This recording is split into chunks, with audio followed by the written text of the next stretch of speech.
Welcome. Great to see everybody here to the 1% Club. It is July. I don't even, what is the date today? Anyways, man, it's July 23rd. And of course, I'm getting all kinds of messages about people going to Dallas build this week, Salem, Portland, Oregon build this week, LA build this week, phones blowing up. We're getting killer guests. I want to encourage all of you to invite somebody last second. People go. We literally are getting people every single day. I'll buy a Southwest flight. I'm there. I'll Uber to the event. I'm there. What better place to check us out? So it's a pretty exciting week. Just talked to Dave Kennord.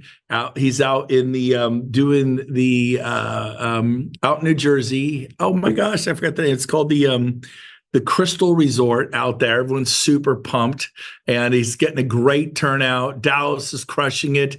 LA's crushing it. Everybody's excited. Detroit, I was talking to Kurt Shewell. I mean, we're just on fire. The build at sea in Orlando sold out. So keep going, keep pushing. Even if they tell you it's sold out, show up and they will sell you a ticket. Well, let's get going with today. Couldn't be more excited. I have a special guest today. He has been in real estate for a while. Used to be a pastor, still is. Once a pastor, always a pastor. Loves the Lord. But he got into real estate and shocker, became super successful. And now he's with EXP. And so Chris Craddock, welcome to the 1% Club. I'm glad to have you on. Man, super pumped to be here. Right on. Let me turn up your volume. I couldn't hear you that good. Okay, so awesome. Now tell everyone where you live. Where are you from, Chris? I'm in the DC area. Can you hear me all right? Yes, I can hear you better now. Okay. It was on my end. I'm in the DC area, although we're living at our lake house for the month of July, and I've got my 6 kids and my sister's 3 kids and my brother's 3 kids. So I've tried to find a corner where I'm not going to be mauled while we're. I love it. Hey, getting mauled by your kids is a good thing.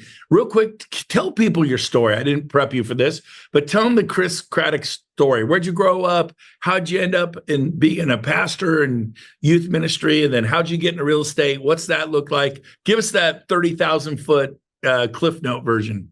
Yeah, no, I was a total mess growing up. Literally, FBI came to my house because we stole my best friend's FBI agent's dad's gun to sell drugs to our school as an 8th grader, which is crazy because I'm like, I look at my 8th grader now and I'm like, that's nuts. But once an entrepreneur, always an entrepreneur, I guess. And then life was changed through Young Life, love Young Life, and so I went on staff with Young Life. My wife got pregnant in 2003 and living on $25,000 a year did not work. So I went to the library and checked out every book I could find on real estate investing and read them and just started knocking on doors of people going to foreclosure and made 12 times what I made in a year in about 4 months and used that to just continue doing ministry. I stopped flipping houses. I just did that. And then I guess 2010, all my money had run out as I had more kids. I mean, it's like, you know what kids are like, it's like put it in a bathtub and pull the plug. Right. And so 2010, I was doing everything I could to like tearing out basements that flooded, the carpet down there. I tried to sell my blood to NIH for $300 to buy Christmas presents for my family. I'm like, that's legit. And then, so I was like, man, I flipped houses before. Why don't I just do that? So I started doing that again. And at that time, everything was a short sale. So I got licensed to flip my own short sales. But in ministry, I always led like very, very large groups of people.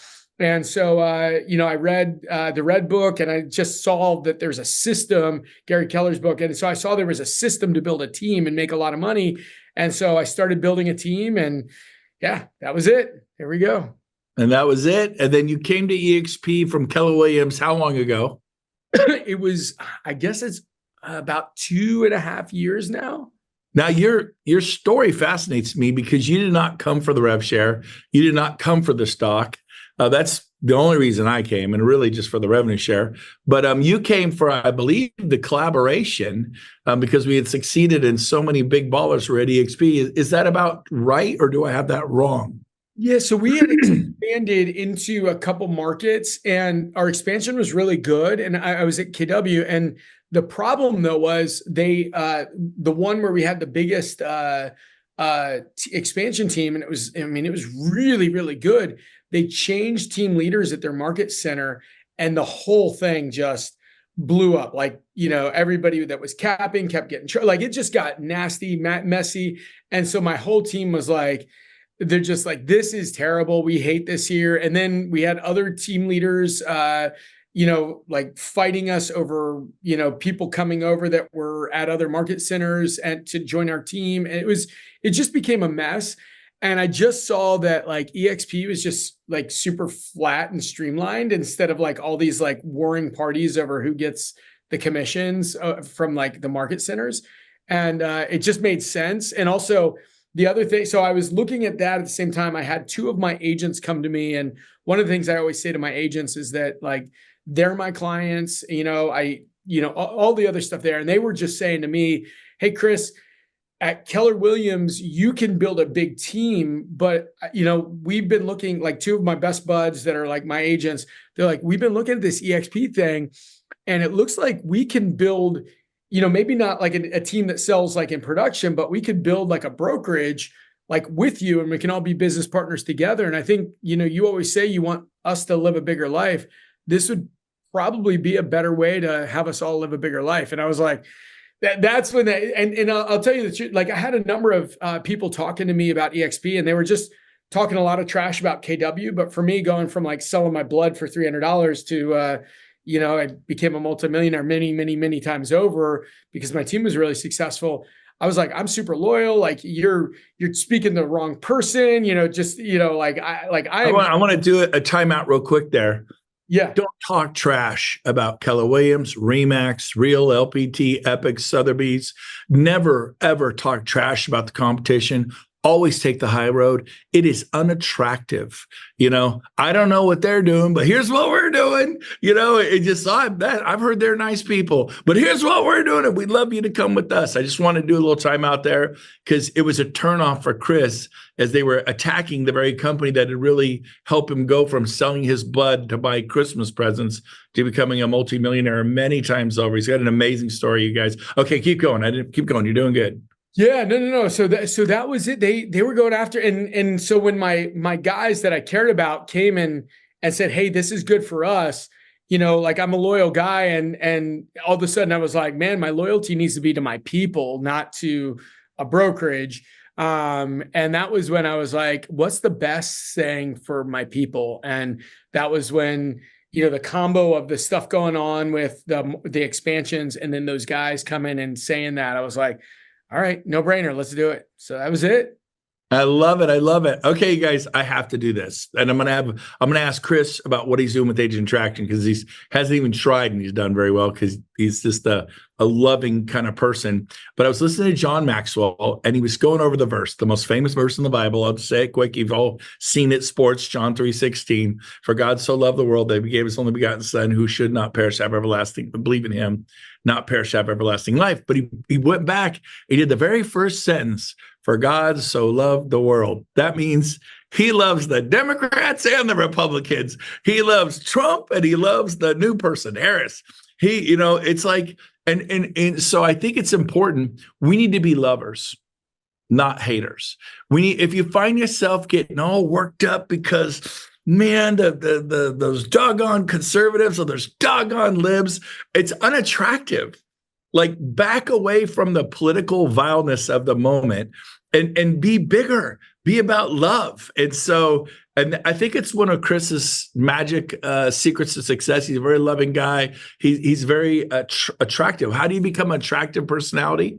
Love people, love everyone, love people that could do nothing for you. The barista, the busboy, speak into their life, whoever they are, But so Chris, you've obviously sold a lot of real estate. You have a team, but you've been here for a while. You didn't get focused on Agent Attraction till when? How many months ago, or a year ago, or what was it? Well, I started to think about it right before the market, like when interest rates tripled. So I was literally like, somebody said something and I was like, oh, that's interesting. And then interest rates tripled. And I was like, you know what? My team's super profitable. I make really good money from my team. I'm going to keep doing that. And then I'm also a very high eye on the disc profile. I like to do things with people. Like I own a title company, and I could have owned the whole thing, but I like a partner, right? And so one of my best friends, Rob Chavez, came over. And when Rob came over, I was like, man, I got somebody to run with. This is great. And so he came over, I guess it was like 5 months ago, something like that. And, since then we've been all in. And I mean, man, we've got a bunch, like we've had, like, we're slowly having the trickle come through. I think I just looked, I'm like at 146 or 149 people right now. So like the people are coming through, but we've got on our hit list, we've got I think something like 600 people that are open to the conversation, that we've had either conversations with them or the head of the brokerage that is in conversation with EXP that looks like we're trying to bring over. Do you feel like the dam's about to burst, like that earthen dam? It's like all that pressure, also it's about to, because you've just organically grown your business, but now you're being a little bit more intentional. Is that a good word? Purposeful? Well, Brent, this is so funny. So Rob and I came in, Brent was so gracious and so fun. Rob and I went and hung out with Brent and at his place. And I'll tell you, I think I said this to you, Brent, but if I did, I'll just say it. So Rob was slightly disappointed because I think he was expecting the Bat Cave with computer screens everywhere and all the Minority Report stuff. And Brent basically runs his business on two whiteboards. And I was super pumped because I'm not a tech guy. I'm let's go talk to people. I'm this is great. And Rob was man, just like that. But here was the funny thing, because when I got in, everybody said, oh, if you want to make money with EXP, you missed it. It was 5 years ago. And as Brent was telling his story about just meeting with people, meeting with leaders, just be consistent and do it, it works. And here's the funny thing. So when I was on Young Life staff, I was mentored by a guy named Rick Beckwith, who built a massive group, one of the biggest groups in the whole worldwide ministry. And everybody, when I started, I just was well, I'm going to do whatever Rick tells me to do because it works. And everybody's oh, Joe Gibbs, who is the coach of the Redskins, his son was involved and they had Young Life at Joe Gibbs's house. And he was that's why Rick's stuff was so big. And Chris, it's not the 80s anymore. There's no way stuff doesn't work like that. You've missed your time. And it was so funny because everybody just told me it didn't work. But I just was listen, I'm just going to do what he told me to do. And we did. And sure enough, within a year, we had the biggest organization in the organization on the whole East Coast, because I just did what he told me to do. And everybody else was saying how the time has passed and it didn't work. And then Brent was talking. He's just go meet with people, meet with them, look for the leaders, which was exactly what Rick told me to do. Find leaders, and the leaders will lead people. And that's how you build something big. And I'm Brent, it's just not rocket science. Meet with leaders, have a relationship, and then let leaders lead people. And I'm holy crap, it's just the same thing. It's interesting that you say that. By the way, the leaders are very gettable right now. When the market's on fire and interest rates are 1.9% and they've never made so much money in their right now, a lot of those leaders aren't in production and their teams are not where they need to be because of the market. And so they're suffering. They are pain will cause people to become open-minded. Maybe I should do something. Maybe I should quit drinking. Maybe I should go to marriage counseling. I'm having pain in my marriage. Maybe I should, there's a lot of maybes going on when they go. And so now is a great time. I was just talking to somebody who's very close to John Cheplack, and he told that person, he said, I've noticed every leader of every big team, and I think John Cheplack makes $16 million a year now coaching. He's become one of the top coaches. He goes, I've noticed that for the most part, if the leader had quit selling and the team was rocky, but now that's pulled back, the tide's gone out, those leaders are really suffering. And the ones who are prospering right now are actually selling real estate. They're doing listings, not all the way across the board, but for the most part. And so you take people you either think are unrecruitable, they've been at Remax or Keller Williams or Berkshire or the agency, but if they've kind of pulled out of sales and relied upon their team, the team is not Mama Bear and Papa Bear, they're suffering, and so the leader's suffering. So who you think is not gettable, I'm telling you right now, I felt this, and John Cheplack confirmed it because he's got hundreds of big teams. They're absolutely gettable right now. Chris, what are some of your thoughts on that? Absolutely. I'm thinking about one. So this was one of the things where I think I heard, and I'll just share this too. So Brent told me what he does. And I literally, that night I went to bed and I was like, I might do it this way instead or this way instead. And I'm laying in bed, and obviously Brent is the best that does what we do, right? Like he has the biggest line in anybody in our industry, right?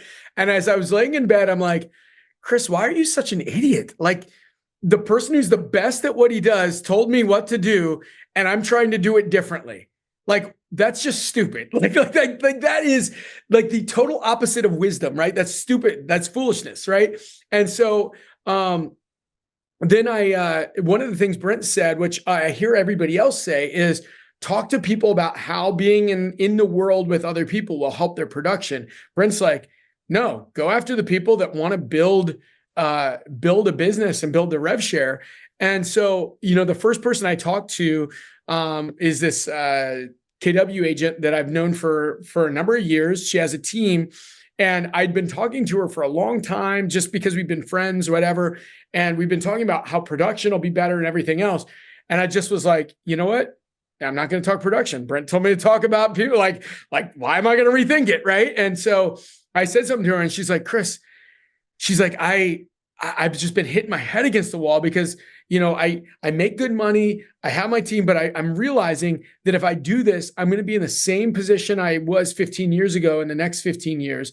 And I was just thinking, I need to find a way to no longer be the person in production, but the person that can lead. And what you're talking about right now changes my game. That now I'm like a regional owner of a Keller Williams region versus like a team leader that has to do production in order to stay profitable. She's like, this is interesting. And literally I think we're on the like 5-yard line to, she's basically committed to coming over. We just have some like minor things that we got to work through. But that was like one of the big things that I saw when I just started talking about, changing the game. Right. So yeah, I thought that was really good. I love it. I love it. So we're going to switch gears here. I have another guest speaker coming on, and Chris, you're welcome to hang out. But I will say this, Chris, you hear me say it till you're blue in the face, but it's true. It's not magic, it's motion.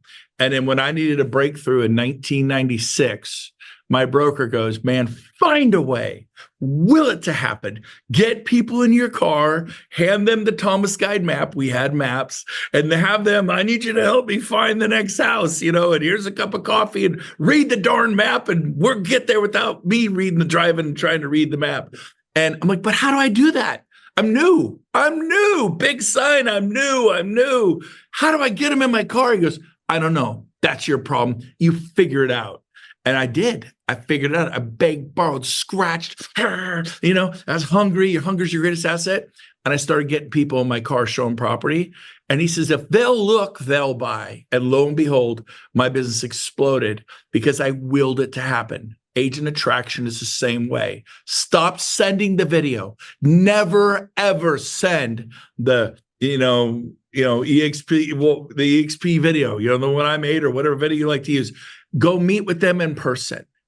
You don't email your marketing presentation to the seller and go, did I get it?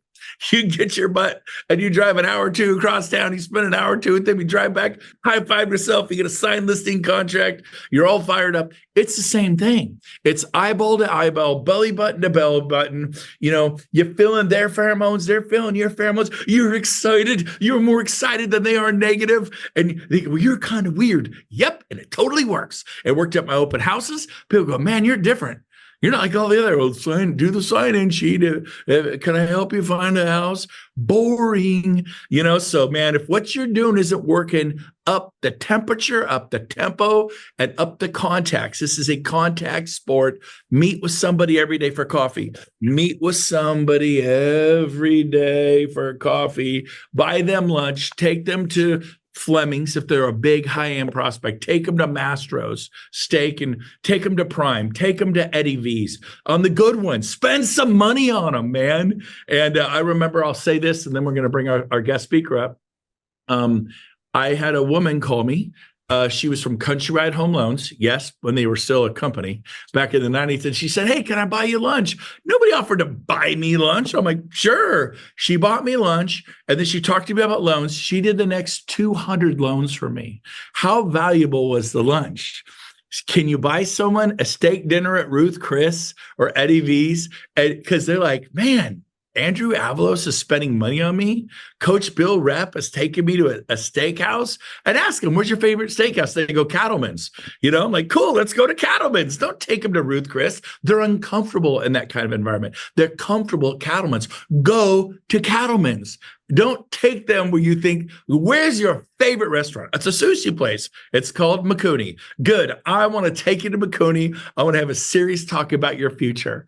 Like, okay, to bend my arm. Enough said. Chris, thank you for sharing. That was awesome. How many on your front line now do you have sponsored on your front line, roughly? I just pulled this up. So front line is 48. And you got 140 something in your group.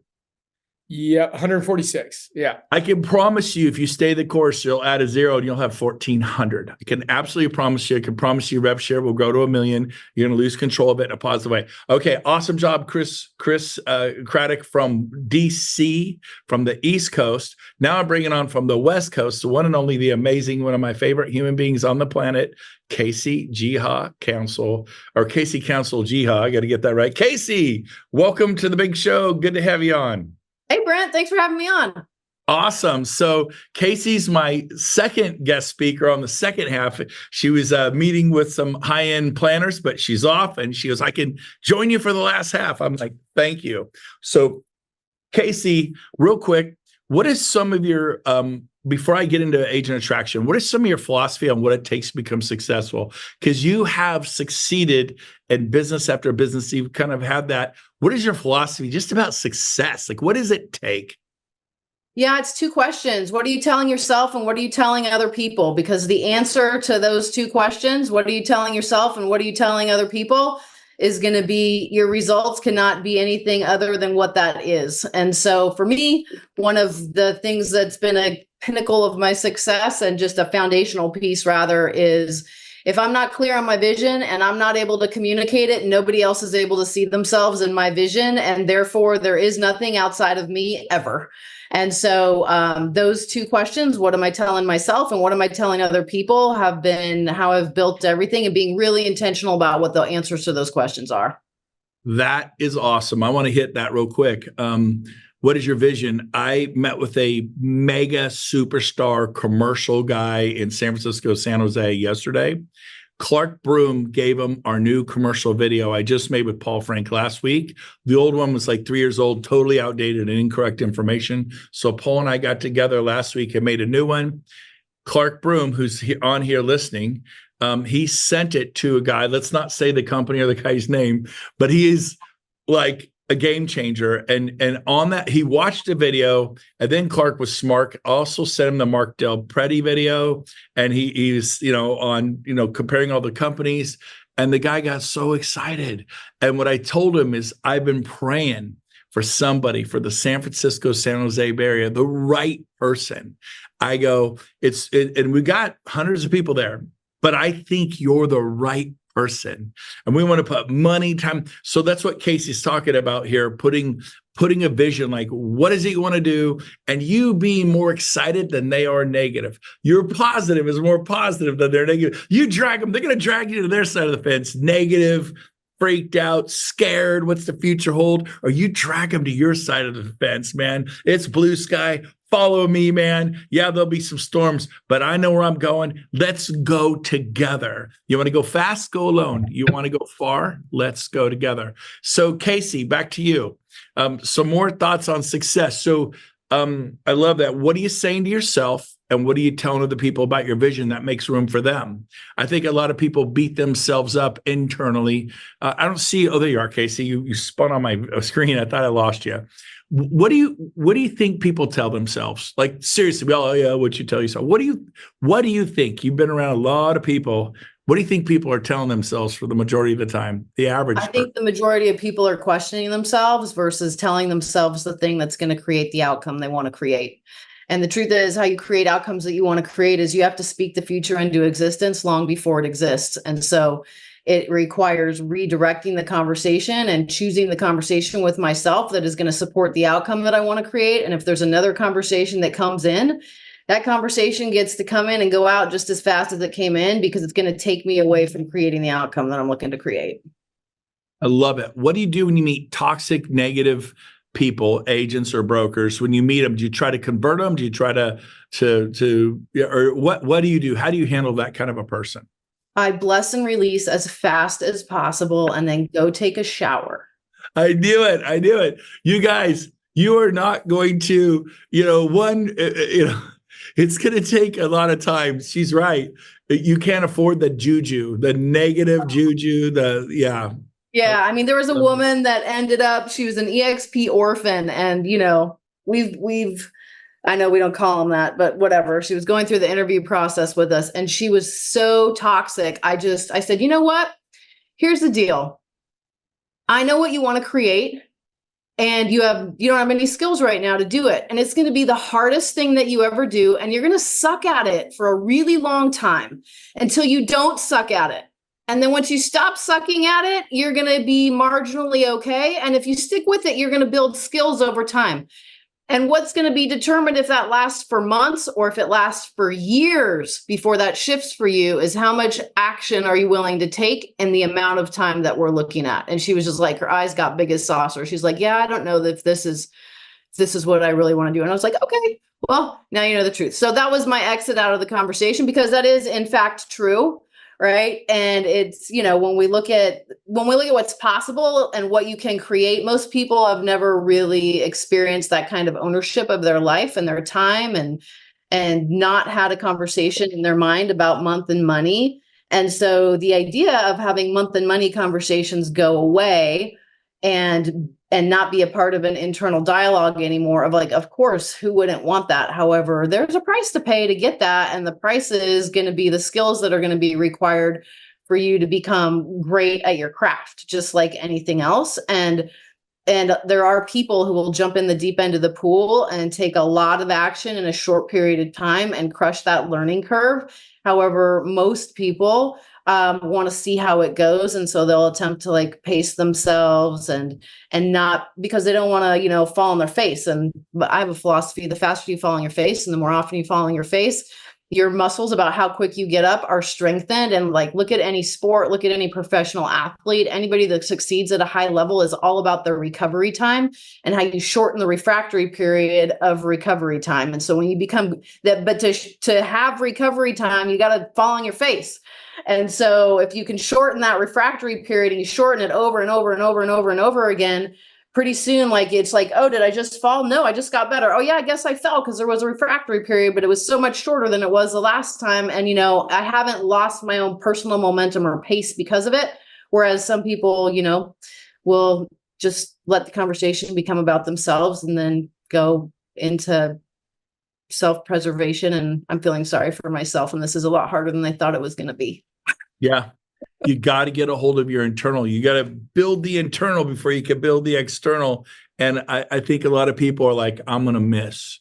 Like when you're shooting, it's going to be a brick, and it's a brick. What does Michael Jordan say? Nothing but net.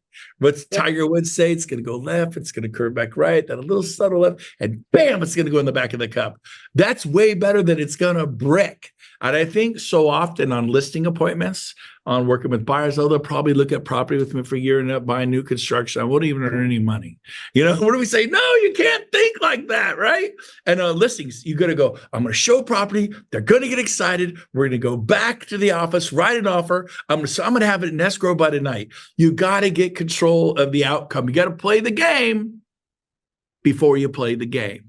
And so I love sports. I was a sports guy. I still am a sports guy. I relate to that. Casey, so good. Any final thoughts today as we wrap this up? We are up against the hour. Advice for people if they want to make it big, come to Cabo, come to build. What one thing people could do right here that could maybe really make a big difference for them this week? Any advice?